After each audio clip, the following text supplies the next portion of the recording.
আমাদের আশপাশে যারা আছে, ইভেন হালাল, আমার মা, আমার বোন, আমার বাবা, আমার স্ত্রী, আমার ছেলে, আমার মেয়ে, এদেরও যদি কখনো স্বার্থে আঘাত পড়ে, দেখবেন সেও আপনার পাশ থেকে সরে যাচ্ছে। এমন হয়নি কখনো? আপনার বন্ধু, আপনার ব্যবসার পার্টনার, আপনার বস, আপনার কলিগ, ওদের স্বার্থে আঘাত হলে ওরাও সরে যাচ্ছে পাশ থেকে। জিগরি দোষ সরে গেল পাশ থেকে, হয় না এমন? ভালোবাসা দুই প্রকার। বলেন কয় প্রকার? আমার সাথে বলেন, এখানে শেষ করে দিব 10টা মিনিট। ভালোবাসা কয় প্রকার? একটা হচ্ছে নিঃস্বার্থ ভালোবাসা। কি স্বার্থ? কোনো স্বার্থ নাই, নিঃস্বার্থভাবে ভালোবাসা। একটা হচ্ছে কোনো না কোনো স্বার্থ জড়িত আছে এমন ভালোবাসা। আপনার স্ত্রীর চাহিদাও যদি আপনি পূরণ করতে ব্যর্থ হন, দেখবেন স্ত্রীর সাথে আপনার গন্ডগোল লেগে যাচ্ছে, যদিও সে হালাল বৈধ। তাই না? এমন হয় না অনেক সময়? আমি তো অনেক দিন বলেছি, অনেক দিন আগেও বলেছি, 5 বছর 6 বছর আগে, যে মানুষ আসলেই মানুষের অবস্থানকে মূল্যায়ন করে, ভিতর থেকে মানুষকে শুধু মূল্যায়ন করে আল্লাহ রাব্বুল আলামিন। না হলে কি হতো? এই যে এত অন্যায় আমরা করেছি, আল্লাহ পাক কি আমাদেরকে ছেড়ে দিয়েছেন, ফেলে দিয়েছেন, গজবে ধ্বংস করে দিয়েছেন? এই যে আল্লাহ পাক যে আমাদেরকে মহব্বত করেন, ভালোবাসেন, তার প্রমাণ এগুলো। আল্লাহ পাক চান যে আমরা যেন ফিরে আসি। আল্লাহ পাক বলছেন, সারা দুনিয়ার সমান গুনাহও যদি সে করে ফেলে, আসমানের সমানও গুনাহ করে ফেলে, খালি তওবা করে ফিরে আল্লাহকে বলবে, আস্তাগফিরুল্লাহাল্লাযী লা ইলাহা ইল্লা হুয়াল হাইয়ুল কাইয়্যুম ওয়া আতুবু ইলাইহি। আল্লাহ পাক বলছেন, খালেস তওবা করলে গুনাহ তো মাফ করে দিবই, আগের গুনাহগুলোকে নেকি দিয়ে পরিবর্তন করে দিব। এটা ভালোবাসা না? আল্লাহ পাক সৃষ্টি করেছেন আমাদেরকে ভালোবেসে। কোরআন খোলেন, সূরা সদ পড়েন। সূরা সদের মধ্যে দেখবেন আল্লাহ বলছেন, খালাকতু বিয়াদি মা মানাআকা আল্লা তাসজুদা খালাকতু বিয়াদাই, মানে তুমি ইবলিস কেন তাকে সেজদা করলা না যাকে আমি নিজ হাতে সৃষ্টি করেছি? এটা মহব্বতের বহিঃপ্রকাশ না? আল্লাহ আমাদেরকে নিজ হাতে সৃষ্টি করেছেন। আল্লাহ পাকের হাত কেমন এটা আমরা ব্যাখ্যা করতে যাব না। এর হাতের অর্থ কি সেটাও ব্যাখ্যা করার, তাওয়িল করার দরকার নাই। কোরআনে আসছে যেভাবে সেভাবে আমরা ঈমান রাখবো, ঠিক আছে ভাই? এখানে আবার অনেক তালগোল পাকায় ফেলে এবং বিভ্রান্ত হয়ে যায়, এদিকে যাওয়ার দরকার নাই। এখানে বোঝানো হচ্ছে আল্লাহ রাব্বুল আলামিন আমাদেরকে মহব্বত করে সৃষ্টি করেছে। এই পুরো সৃষ্টি জগৎটাই তো আল্লাহর মহব্বতের বহিঃপ্রকাশ।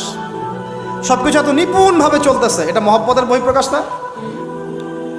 আমি আপনাদেরকে নিয়ে যদি কোনোদিন কক্সবাজারের সৈকতে তারা দেখাতে পারতাম, তাহলে আমি বুঝাইতে পারতাম আপনাদেরকে যে এই মহাবিশ্বটা ঠিকই আছে কীভাবে। তারার মধ্যে একটা গাণিতিক ক্যালকুলেশন আছে যেটা সবাই জানে না। যারা একটু অ্যাস্ট্রোনমি নিয়ে পড়াশোনা করেছে তারা জানে। আপনার মানে মাথার বিবেকই উল্টায় যাবে যে এত সূক্ষ্মভাবে কিভাবে আল্লাহ রাব্বুল আলামিন এই মহাবিশ্ব সৃষ্টি করলেন। এক চুল এদিক ওদিক হলে পুরো বিশ্ব কায়নাত ধ্বংস হয়ে যাইত। এটা কি আল্লাহ পাকের মহব্বতের বহিঃপ্রকাশ না? আল্লাহ পাক তো বরং বলেছেন পুরো সৃষ্টি পরিবারটাই আল্লাহর আল্লাহর পরিবারের অন্তর্ভুক্ত। সুবহানাল্লাহ। এমনকি আল্লাহ পাক আমাদেরকে বলেছেন, তোমরা জমিনবাসীর সবার উপর রহম করো। ইরহামু মান ফিল আরদ ইয়ারহামুকুম মান ফিস সামা। তোমরা সবার উপর রহম করো, দয়া করো। দয়া, রহম এটা তো মহব্বতের একটা অংশ। তোমরা সবার উপর দয়া করো, রহম করো, মহব্বত করো। এটা কি হবে? তাহলে আল্লাহ পাক আসমানে যিনি আছেন, আল্লাহ পাক তোমাদের উপর রহম করবে ইনশাআল্লাহ। আমরা সেই মহান সত্তার ভালোবাসার থেকে বের হয়ে হারাম এই যৌন ভালোবাসার দিকে যাওয়ার চেষ্টা করছি। আসলে এটা ভালোবাসা না, যৌনতা, এর দিকে যাওয়ার জন্য এইসব করছি। আল্লাহ পাক আমাদেরকে মাফ করে যেন হেদায়েত দান করেন। আল্লাহ পাক কত ভালোবাসেন এটা নিয়ে বলতে গেলে আজকে রাত শেষ হবে। দেখেন, আল্লাহ রাব্বুল আলামিন আদম আলাইহিস সালামকে সৃষ্টি করেছেন, করে সমস্ত নাম শিক্ষা দিয়েছেন। নাম মানে হলো ইলম। নাম মানে কি? ভালো না বাসলে আল্লাহ পাক কাউকে সবচেয়ে সেরা কিছু দান করেন। সূরা ৩ আল্লাহ পাক কি বলেছেন? ওয়া তিন ওয়া জাইতুন, এগুলো শপথ করে, লাকাদ খালাকনাল ইনসানা ফি আহসানি তাকওয়িম। মানুষকে সবচেয়ে শ্রেষ্ঠ কাঠামো আল্লাহ পাক দিয়েছে, দেন নাই? তো কাউকে যদি মহব্বত না করা হয়, তাকে আপনি সবচেয়ে সেরাটা কি দিতে পারবেন? আল্লাহ পাক আমাদেরকে মহব্বত করেন, ভালোবাসেন, এবং আল্লাহ চান আমরাও যেন তাকে মহব্বত করি, তাকে ভালোবাসি। এবং আমরা যদি কাউকে ভালোবাসি, আল্লাহর জন্য ভালোবাসবো। কাউকে ঘৃণা করি, আল্লাহর জন্য ঘৃণা করব। মহব্বত আল্লাহর জন্য, ঘৃণাও কার জন্যে? আল্লাহর জন্য। আল্লাহ পাক সমস্ত ইলম শিক্ষা দিলেন। এটা কি ভালোবাসার বহিঃপ্রকাশ না? নূহ আলাইহিস সালামের কওম দীর্ঘদিন আল্লাহর কথা শোনে না। আল্লাহ পাক সবর করলেন, ধৈর্য ধরলেন, গজব দিলেন না, শেষ পর্যায়ে গিয়ে আযাব দিয়েছেন। এই যে আল্লাহ পাক সুযোগ দেন, সময় দেন, এটাকে আল্লাহ পাকের ভালোবাসা, দয়া না? এরকম প্রত্যেকটা কওমের ক্ষেত্রে হয়েছে। আমি তো ফিল করলাম এই ভালোবাসা নিয়ে ঘাটাঘাটি করতে গিয়ে যে আসলে আল্লাহ পাক যে আমাদেরকে সবচেয়ে বেশি মহব্বত করেন, তার সবচেয়ে বড় নিদর্শন কি জানেন? আমাদের কাছে আল্লাহ রাব্বুল আলামিন আল কোরআনের মতো কিতাব নাজিল করেছেন, আর আমাদেরকে আল্লাহ পাক নবী মুহাম্মদ সাল্লাল্লাহু আলাইহি ওয়াসাল্লামের উম্মত বানাইছে। আল্লাহ পাক যে নবী মুহাম্মদ সাল্লাল্লাহু আলাইহি ওয়াসাল্লামকে এই দুনিয়াতে পাঠিয়েছেন না, এটাই সবচেয়ে বড় মহব্বত, সবচেয়ে বড় রহমত। কারণ তার সুন্নতে এমন কিছু নাই যেটা আপনি খুঁজে পাবেন না। আর তিনি আমাদেরকে যে মহব্বত করতেন, মুহাম্মদ সাল্লাল্লাহু আলাইহি ওয়াসাল্লাম আমাদেরকে যে মহব্বত করতেন, তিনি আমাদেরকে বলতেন যে আমরা তার ভাই। আমরা তার কি ভাই? মানে কি মায়ের পেটের ভাই? এটা বোঝানো হয় না। একটা হাদিসে তিনি বলেছেন আমি তো পিতৃতুল্য। তার মানে কি সত্যি সত্যি বাবা সন্তানের সম্পর্ক? রুহানি পিতা। তিনি কি ইমাম নন? তিনি ইমাম, তিনি নেতা, তিনি আমাদের শিক্ষক, তিনি নবী। তো তিনি আমাদেরকে যে মহব্বত করতেন, তিনি একদিন বলছিলেন নবী সাহাবীদের সামনে, কাশ আমি যদি আমার ভাইদেরকে দেখতে পেতাম। সাহাবীরা বলছেন ইয়া রাসূলুল্লাহ আমরা কি আপনার ভাই না? তখন নবীজি বলছেন না, তোমরা আমার সাহাবী, আমার ভাই তারা যারা আমাকে না দেখেই আমার প্রতি ঈমান নিয়ে আসবে। প্রত্যেক নবীকে আল্লাহ পাক একটা দোয়া করার চান্স দিয়েছে। কয়টা ভাই? এমন একটা দোয়া যেটা করলে আল্লাহ পাক কবুল করবেনই করবেন। করলে আল্লাহ পাক কি করবেন? অবশ্যই কবুল করবেন। নবী সাল্লাল্লাহু আলাইহি ওয়াসাল্লাম বলছেন যে সমস্ত নবী এই দোয়াটা পৃথিবীতে করে ফেলেছে। তো আমি এই দোয়াটাকে মুলতবি রেখেছি যে কাল কিয়ামতের মাঠে আমি আমার উম্মতের জন্য সুপারিশ করবো ইনশাআল্লাহ। এবং নবী সাল্লাল্লাহু আলাইহি ওয়াসাল্লামের সুপারিশে বহু কবিরা গুনাহগার মুসলমান যারা জাহান্নামের ফয়সালা হয়ে গেছে, তাদেরকে আল্লাহ পাক কিছুটা শাস্তি ভোগ করালে হলেও আবার জান্নাতে নিয়ে আসবে ইনশাআল্লাহ। তো তিনি আমাদেরকে মহব্বত করেন না? করতেন না? চিন্তা করে তাহলে আমরা তার দিনকে কি মহব্বত করলাম, আমরা তার হুকুম হাকামের বিধিবিধান সুন্নতে কি মহব্বত করলাম, চিন্তা করেন। একটা হাদিসে নবীজি স্পষ্ট করে বলছেন এটা আমাদের জন্য একটা কষ্টি পাথর। এটা একটা কি কষ্টি পাথর। তিনি বলছেন কেউ ততক্ষণ পর্যন্ত প্রকৃত মুমিন হতে পারবে না যতক্ষণ না আমি মুহাম্মদ সাল্লাল্লাহু আলাইহি ওয়াসাল্লাম তার কাছে তার সন্তান, তার পিতা, এমনকি সমস্ত মানব জাতি থেকে বেশি প্রিয় না হচ্ছে। আর আমরা যারা আগামীকালকে এইটার প্রিপারেশন নিয়েছি, আসলে কি আমাদের কাছে নবী প্রিয় বেশি না আমাদের দুনিয়ার স্বার্থ বেশি প্রিয়? যারা এগুলো করবে তাদের কাছে কি সত্যিই নবী প্রিয়? তাহলে তারা করতে পারতো না। যদি নবী আমাদের কাছে সবচেয়ে বেশি প্রিয় না হয়, আমরা মুমিন হতে পারছি না। আর যাদের কাছে নবী প্রিয় তারা কখনো এমন হারাম কাজে যেতে পারবে না। যারা যাচ্ছে তারা কখনোই নবীকে ভালোবাসে না, কোশ্চিনকালেও না। শোনেন উমর রাদিয়াল্লাহু আনহুর নাম শুনেন নাই? বললে অনেক কথা ভাই, অনেক কথা, কোনটা রেখে কোনটা বলি। উমর রাদিয়াল্লাহু আনহু একদিন এসে বলছেন খলিফাতুল মুসলিমিন, মুসলিমদের তিনি খলিফা। জান্নাতের সুসংবাদপ্রাপ্ত 10 জন সাহাবীর একজন। জান্নাতের সার্টিফিকেট পেয়েছেন পৃথিবীতে কয়জন সাহাবী? একটা হাদিসে একসাথে 10 জন। ওই 10 জনের অন্যতম একজন, যিনি এমন শাসন ব্যবস্থা পৃথিবীতে প্রতিষ্ঠা করেছিলেন যার মতো মিসাল এখন পর্যন্ত পৃথিবীতে আর দেখা যায় নাই। একটা হাদিসে আসছে যে রাস্তা দিয়ে ওমর হাঁটে ওই রাস্তা দিয়ে শয়তান হাঁটে না। কি বুঝলেন? শয়তান যদি দেখে ওই যে ওমর, ও আর ওই যাবে না ওই রাস্তার মধ্যে। এই হচ্ছে ওমর ইবনুল খাত্তাব। আমার পরে কোনো নবী নাই। নবীজি বলছেন আমার পরে কোনো নবী নাই, লা নবিয়্যা বা'দি, আমার পরে কোনো নবী নাই। যদি হতো তাহলে ওমর হতো, যদি হতো তাহলে ওমর হতো। অন্য একটা হাদিসে আসছে আমার পরে কোনো নবী নাই, তবে তুমি আমার, এটা অন্য সাহাবী সম্পর্কে, আলী ইবনে আবি তালিব সম্পর্কে, তুমি আমার জীবনে তেমন মূসার জীবনে হারুন ছিল যেমন। এটা হচ্ছে আলী ইবনে আবি তালিব। তো এখানে কথা হচ্ছে ওমর রাদিয়াল্লাহু আনহুর মতো মানুষ নবীর কাছে এসে বলছেন সাল্লাল্লাহু আলাইহি ওয়াসাল্লাম, ইয়া রাসূলুল্লাহ ওয়াল্লাহি লা উহিব্বুক, আল্লাহর কসম করে বলছি আমি আপনাকে অনেক মহব্বত করি, ইল্লা মিন নাফসি, আমার নফসের চেয়ে বেশি না। মানে আমি আমার জানের চাইতে আপনাকে বেশি মহব্বত করি না। কথা কি বুঝতে পারতেন কি? মানে আমি আপনাকে অনেক মহব্বত করি ইয়া রাসূলুল্লাহ, সব কিছু থেকে বেশি মহব্বত করি, কিন্তু আমার নিজের জানের চেয়ে বেশি না। নবী সাল্লাল্লাহু আলাইহি ওয়াসাল্লাম বলছেন লা ইয়া ওমর, এখনো মুমিন হওনি ওমর। কাকে বলছেন? কাকে বলছেন? জান্নাতের সার্টিফিকেট প্রাপ্ত একজন মানুষকে। লা ইয়া ওমর, এখনো হওনি। তখন নবী সাল্লাল্লাহু আলাইহি ওয়াসাল্লামকে তিনি একটু পর আবার বলছেন ইয়া রাসূলুল্লাহ ওয়াল্লাহি আলান, এখন লা হাব্বা ইলাইয়া মিন কুল্লি শাই হাত্তা মিন নাফসি, এখন থেকে আপনি আমার কাছে সবচেয়ে বেশি প্রিয় সব কিছু থেকে, এমনকি আমার নফসের থেকেও বেশি প্রিয়। তখন নবীজি বলছেন আলান ইয়া ওমর, হ্যাঁ এখন ওমর, এখন তুমি মুমিন হলে।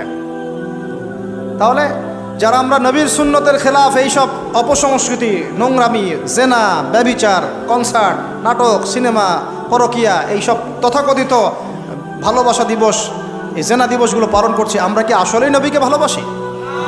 আমরা কি সত্যি আল্লাহকে ভালোবাসি? আল্লাহ পাক আমাদেরকে বোঝার তৌফিক দান করেন না, জাহিলিয়াত থেকে ফিরে আসার তৌফিক দান করেন। এরকম প্রচুর ঘটনা। ভালোবাসা তো এগুলোর নাম। ভালোবাসা কাকে বলে জানেন? সাহাবীরা বাসায় যেতেন, আবার দৌড় দিয়ে আসতেন নবী সাল্লাল্লাহু আলাইহি ওয়াসাল্লামের চেহারাটা একটু দেখার জন্য। এটা নাম ভালোবাসা। আপনারা যদি ওমরা করতে যান, হজ করতে যান, দেখবেন বারবার আপনার নবীর রওজায় গিয়ে সালাম দিতে মন চাইবে, যে আরেকবার দেখা করে আসি, আরেকটু দেখা করে আসি, আরেকবার সালাম দিয়ে আসি। ভালোবাসা কোনো স্বার্থ আছে এখানে?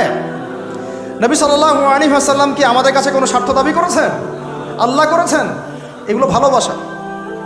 এই ভালোবাসা হলো প্রকৃত ভালোবাসা। আর এগুলো যেটা চলছে এটা হচ্ছে যৌনতা। এগুলো কি চলছে? যৌনতা। ভালোবাসার নাম দিয়েছে এখন যৌনতা। এগুলো ভালোবাসা না, এগুলো পাশবিকতা, প্রবৃত্তির দাসত্ব। প্রবৃত্তি মানে মন যা চাই তাই করতে চাচ্ছে।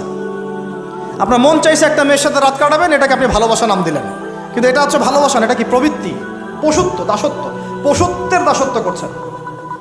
আল্লাহ পাক আমাদেরকে কথাগুলো বোঝার তৌফিক দান করেন। এরকম সাহাবীরা কত ত্যাগ করেছেন। তালহা রাদিয়াল্লাহু আনহুর নাম শোনেন না অনেকেই। নবী সাল্লাল্লাহু আলাইহি ওয়াসাল্লাম উহুদ যুদ্ধের দিন সংকটময় একটা অবস্থায় ছিলেন। তালহা রাদিয়াল্লাহু আনহু একা নবী সাল্লাল্লাহু আলাইহি ওয়াসাল্লামকে ঢাল হিসেবে পিঠ পেতে দিয়ে আসেন, উনার দিকে কোনো তীর যেন আসতে না পারে। শেষে দেখা গেল তার গায়ের মধ্যে 40 থেকে 50টা তরোয়ারের আঘাত আছে, তীরের খোঁচা আছে, বর্ষার খোঁচা আছে। এই অবস্থায় তিনি নবীকে কাঁধের মধ্যে নিয়ে উহুদ পাহাড়ে উঠেছেন নবীকে সেভ করার জন্য। এটা ভালোবাসা। এটা কি? কোন স্বার্থে? কিসের স্বার্থে? দুনিয়ার স্বার্থে? জান্নাতের স্বার্থে। একজন সাহাবী বাড়ি নির্মাণ করেছেন, তো নবী সাল্লাল্লাহু আলাইহি ওয়াসাল্লাম দেখে একটু খালি মানে হয় না, তুমি কে, কার বাড়ি এটা? বললেন আচ্ছা অমুক সাহাবীর বাড়ি। নবীজি একটু ভ্রু কুঞ্চিত করলেন, পছন্দ করলেন না, কিছু মুখে বলেন নাই, মুখে কিছু বলেন নাই, খালি একটু অসন্তুষ্ট হয়েছেন, এক্সপ্রেশন দেখতে বোঝা যাচ্ছে। তখন ওই সাহাবীকে জানানো হলো, তোমার বাসার সামন দিয়ে তো আল্লাহ নবী সেদিন হেঁটে গেলেন, তারপরে আমার বাসা দেখে, তোমার বাসা দেখে আল্লাহ নবী সাল্লাল্লাহু আলাইহি ওয়াসাল্লাম একটু অসন্তুষ্টি প্রকাশ করেছিলেন, মুখে কিছু বলেন নাই, এক্সপ্রেশন ছিল একটু অসন্তুষ্টিমূলক। 3 দিনের মধ্যে সেই বাড়ি ভেঙে গুড়িয়ে দিয়েছে। যেই বাসা দেখে আল্লাহ নবী সন্তুষ্ট হন, আমি বাসা রাখবই না। ভালোবাসা কিসের জন্যে? কার জন্যে? কার স্বার্থে বলেন? আল্লাহর জন্যে, জান্নাতের জন্য, আল্লাহর স্বার্থে, আল্লাহর জন্যে। কতগুলো বলে শেষ করবো আপনাদেরকে। সাদ বিন আবি ওয়াক্কাস রাদিয়াল্লাহু আনহু উহুদ যুদ্ধের দিন এইরকম করে তীর নিক্ষেপ করছেন। আল্লাহ নবী বলছেন, ইয়া সাদ, হে সাদ, তীর ছুড়ো, তোমার জন্য আমার পিতামাতা কোরবান হোক। আশপাশে 9 জন ছিল, তার মধ্যে একজন করে শহীদ হতে শেষে 2 জন বেঁচে থাকলো, সাদ বিন আবি ওয়াক্কাস, তালহা বিন উবাইদুল্লাহ রাদিয়াল্লাহু আনহু। এগুলো তারা কেন করেছেন? ভালোবাসার জন্যে। ভালোবাসা এগুলোর নাম। কতগুলো বললে শেষ করবো আপনাদেরকে বলেন। নবী সাল্লাল্লাহু আলাইহি ওয়াসাল্লামের কাছে একজন সাহাবী আসেন ইসলাম কবুল করতে এসে হাতের মধ্যে কিছু বালা, আংটি থাকে না, এগুলো ছিল, এগুলো খুলে ফেলে দিয়েছেন নবী সাল্লাল্লাহু আলাইহি ওয়াসাল্লাম, খুলে ফেলে দিয়েছেন। তো একটা খুব দামি সোনার আংটি ছিল, ফেলে দেওয়ার পরে অনেকে বলছে, তুমি তো এখন মুসলিম হয়েছো, ইসলাম কবুল করেছো, তো আচ্ছা ঠিক আছে, ওইটা না হয় নবীজি পড়তে নিষেধ করেছেন, তুমি ওইটা নিয়ে বিক্রি করে দাও, বিক্রি করে না হয় ওই টাকা দিয়ে অন্য কিছু করো। উনি বলছেন, কখনো না, আমার হাত থেকে আল্লাহ নবী খুলে একটা জিনিস ফেলে দিয়েছেন, আমি সেটা আবার নিতে যাব? কিসের জন্য এগুলা? এটা ভালোবাসা, মহব্বত। আল্লাহ পাক এটাই কোরআনে বলছেন যে কুল, হে নবী আপনি বলে দিন, ইন কুনতুম তুহিব্বুন আল্লাহ, তোমরা যদি আল্লাহকে মহব্বত করেই থাকো, আল্লাহকে সত্যিকার অর্থে ভালোবেসেই থাকো, ভালোবাসা দাবি করেই থাকো, ফাত্তাবিউনি, তাহলে নবীর আনুগত্য করো, ইউহিব্বুকুমুল্লাহ, তখন আল্লাহ তোমাদেরকে ভালোবাসবেন, ওয়া ইয়াগফির লাকুম যুনুবাকুম, তোমাদের সব গুনাহ আল্লাহ মাফ করে দিবেন, আল্লাহু গফুরুর রহিম। এই হলো ভালোবাসা। ভালোবাসা মানে কি? ভালোবাসা মানে হচ্ছে আসসামু ওয়া তাআ, আমি নবী এবং আল্লাহ এবং তার রাসূলের কথা শুনবো এবং আনুগত্য করব, শুনবো এবং এর নাম ভালোবাসা। শুনবো, আনুগত্য করবো, তাহলে আমরা কি শুনবো, কি আনুগত্য করব? আমাদেরকে প্রথমে কোরআন পড়তে হবে, কোরআনের অনুবাদ জানতে হবে, কোরআন অনুযায়ী জীবন করতে হবে, 5 ওয়াক্ত নামাজ পড়বো ইনশাল্লাহ, হালাল খাবো, জাকাত দিব, রমজানে সম রাখবো, নবীর সুন্নাহ অনুযায়ী জীবনযাপন করব এবং সুন্নাহ বিরোধী, কোরআন বিরোধী, ইসলাম বিরোধী কোনো কাজে আমি লিপ্ত হব না। এই তো ভালোবাসা। এই ভালোবাসা যদি বহিঃপ্রকাশ ঘটাতে আমরা ব্যর্থ হই, নিজেও ধ্বংস হব, পরিবারও ধ্বংস হবে, আমাদের পরের প্রজন্মও ধ্বংস হবে, সমাজও ধ্বংস হয়ে যায়। আমরা নবী সাল্লাল্লাহু আলাইহি ওয়াসাল্লামের শেখানো রাস্তার বাইরে যাব না ইনশাআল্লাহ। আমরা আল্লাহ রাব্বুল আলামিনের মহব্বত শুধু মুখে দাবি করব এমন না, কাজে প্রমাণ করবো ইনশাআল্লাহ। আমরা তার রাসূলের মহব্বত শুধু মুখে দাবি করব না, কাজে প্রমাণ করবো ইনশাআল্লাহ। আল্লাহ এবং তার রাসূলের বিরোধী কোনো কাজে আমি কোনোদিনও লিপ্ত হব না ইনশাআল্লাহ।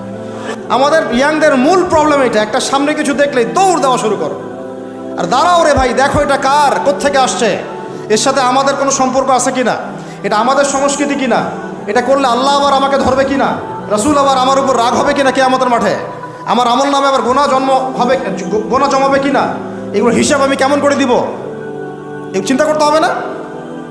তুমি তো ভাই মুসলিম পরিবারের যুবক, মুসলিম পরিবারের যুবতী, তোমাদের দ্বারা তো এটা আশা করা যায় না। অন্যরা করুক, সেটা না হয় আলাদা বিষয়, আমরা ওগুলো দেখতেও চাই না কে কী করে। 1993-তে এটা বাংলাদেশে আসে, আবার বাংলাদেশে আবার ডাবল জাহেলিয়াত আসছে, কীরকম, যেটা আবার অন্য কান্ট্রিতে আসে নাই। বাংলাদেশে এই দিনে আবার আরও একটা দিবস একসাথে, ওটার নাম পহেলা ফাল্গুন। কি নাম বলেন?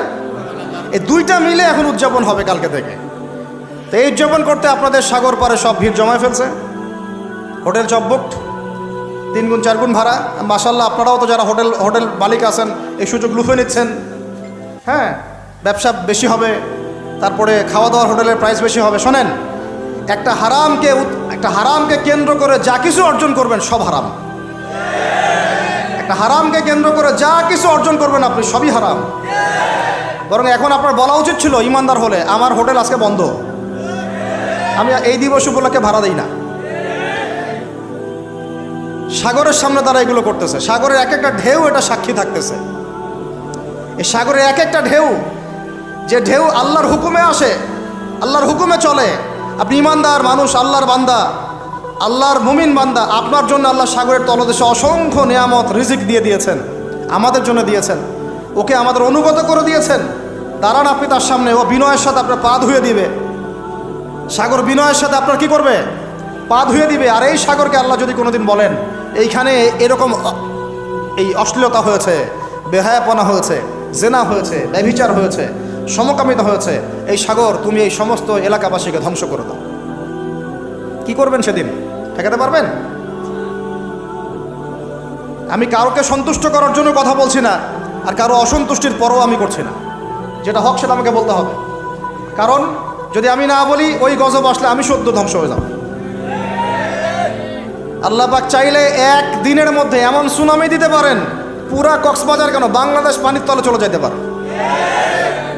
এই জায়গাকে বেছে নিছে এই জেনা দিবস পালন করার জন্য। চিন্তা করেন কার ক্যারেক্টার, কার আদর্শ এটা ফলো করতেছে।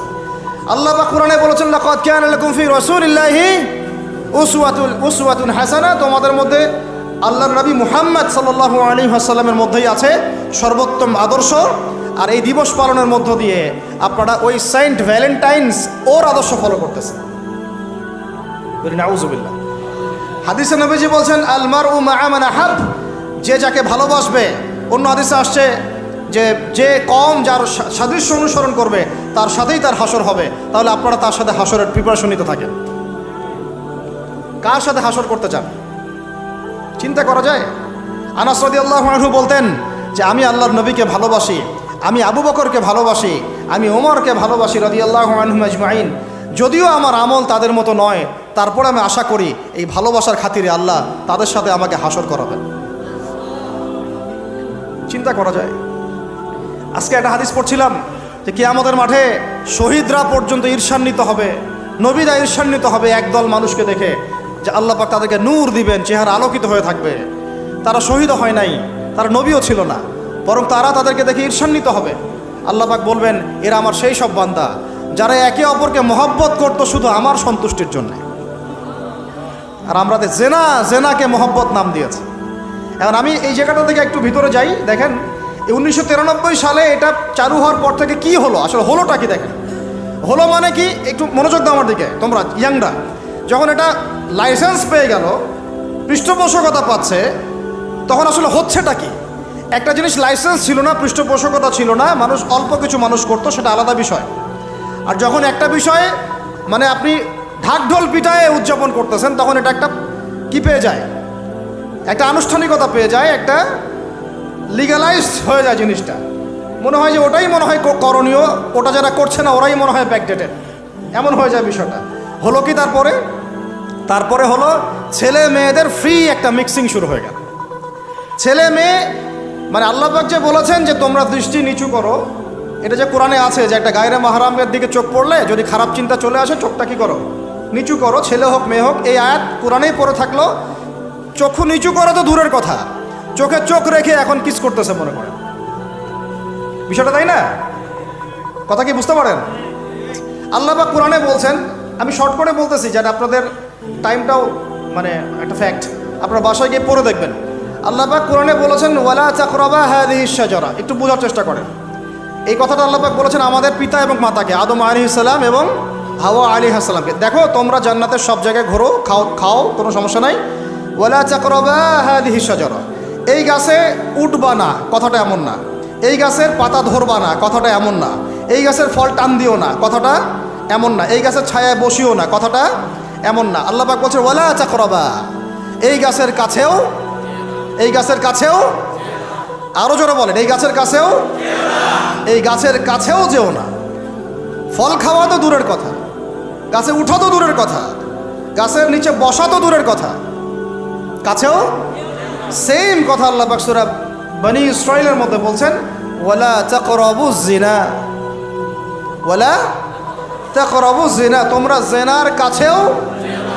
বলা হয় নাই যে তুমি দেখা সাক্ষাৎ করো না, ভ্যালেন্টাইন্স ডে পালন করো না তথাকথিত, তুমি ওর হাত ধরো না, তুমি ওর দিকে খারাপ নজরে তাকিও না, তুমি ওকে কিস করো না, তুমি সব করো কিন্তু মানে বিশেষ কাজটা করো না, তার সাথে অন্তরঙ্গ মিলিত হয়েও না, এগুলো বলা হয় না।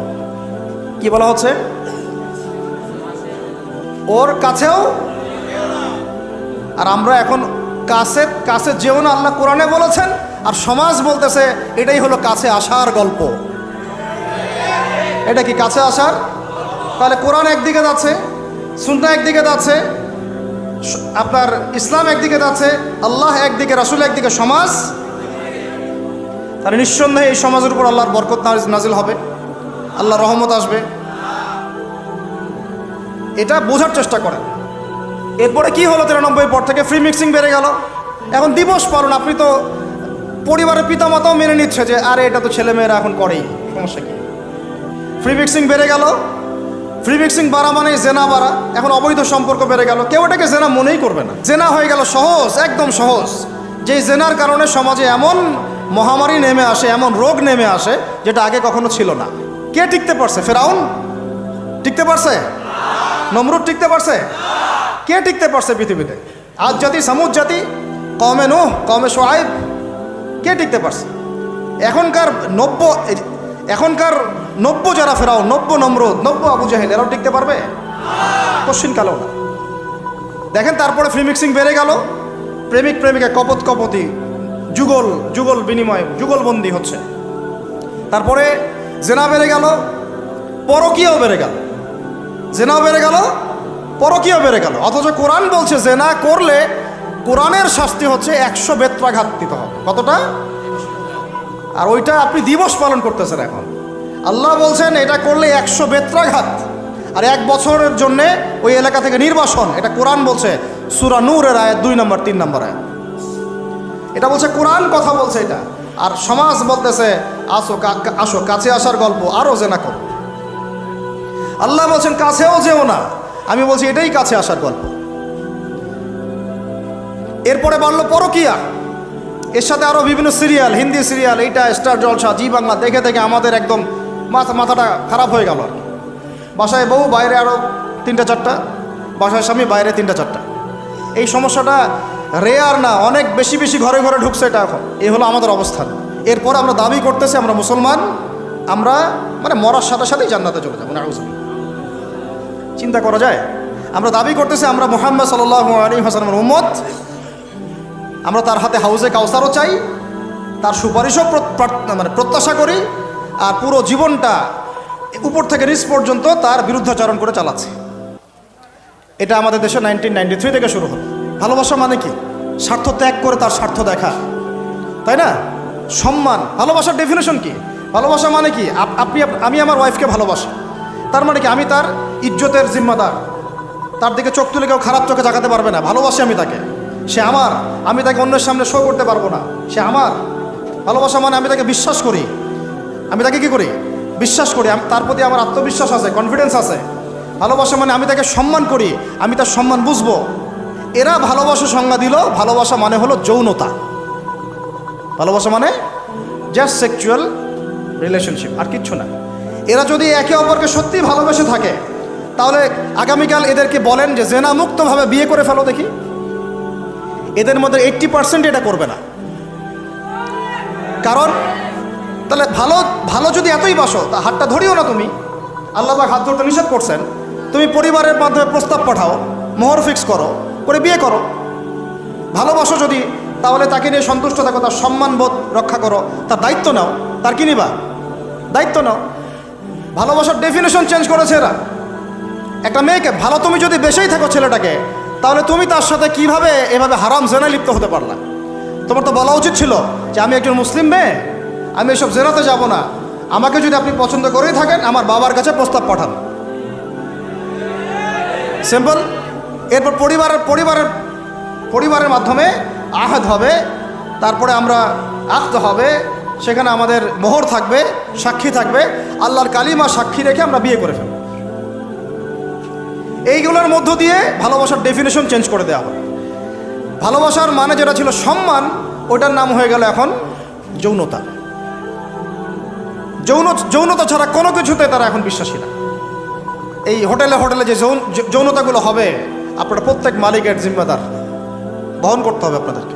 ভাবতেছেন আমি তো ভাড়া দিছি, ও কি করে করুক ভিতরে, না, আপনিও দায়ী আছেন, হিসাব আপনাকে দেওয়া লাগবে। ও তো দিবেই, আপনাকেও দিতে হবে। যারা এটাকে প্যাট্রোনাইজ করেছে, যে চালু করেছে, ওকে নিয়ে আমি এখন চিন্তিত।